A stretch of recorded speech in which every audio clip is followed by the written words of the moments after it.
स्वामीनारायण हरे, स्वामीनारायण हरे।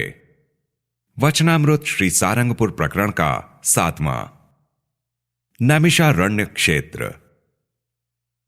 संवत 1877 में श्रावण कृष्णा एकादशी 3 सितंबर 1820 को रात्रि के समय श्रीजी महाराज श्री सारंगपुर ग्राम स्थित जीवा खाचर के राजभवन में उत्तरी द्वार के कमरे के बरामदे में पलंग पर विराजमान थे। उन्होंने श्वेत वस्त्र धारण किए थे। उनके समक्ष सभा में मुनि तथा स्थान स्थान के हरिभक्त बैठे हुए थे। उस समय श्रीजी महाराज ने श्रीमद् भागवत पुराण के प्रथम स्कंद की कथा का वाचन आरंभ कराया था। उसमें ऐसी वार्ता आई कि जहां मनोमय चक्र की धार कुंठित हो जाए वहां नैमिषारण्य क्षेत्र समझना चाहिए।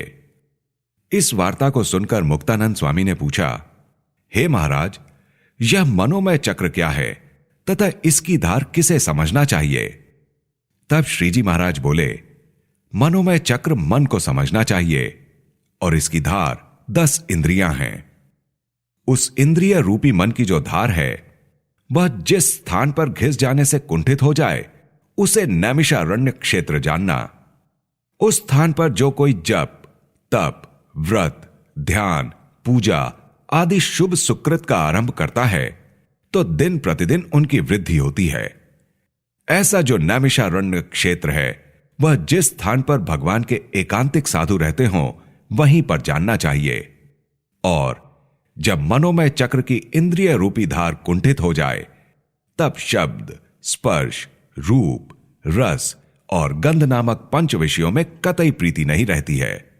और जब कोई रूपवती स्त्री दीख पड़े अथवा अति सुंदर वस्त्र, अलंकार आदि वस्तुएं दिखाई पड़ें तब देखने वाले के मन में अत्यंत अभाव हो जाता है, परंतु उनमें इंद्रियों की वृत्ति नहीं जुड़ती है।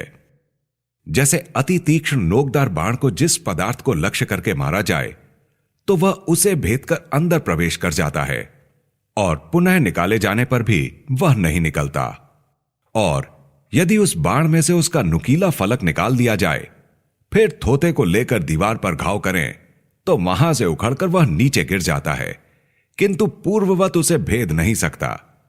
वैसे ही मनोमय चक्र की धार रूपी इंद्रियां जब कुंठित हो जाती हैं तब चाहे कितना ही श्रेष्ठ विषय हो उसमें इंद्रियों की वृत्ति नहीं जमती और थोथी धार की तरह इंद्रियों की वृत्ति विषय की ओर से वापस हटे ऐसा वर्तन हो, तब यह मान लेना चाहिए कि मनोमय चक्र की धार कुंठित हो गई है।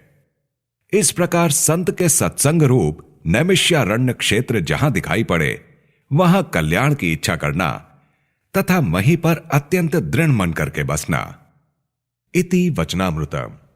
इस प्रकार से श्री सारंगपुर प्रकरण का 7वां वचनामृत पूर्ण हुआ।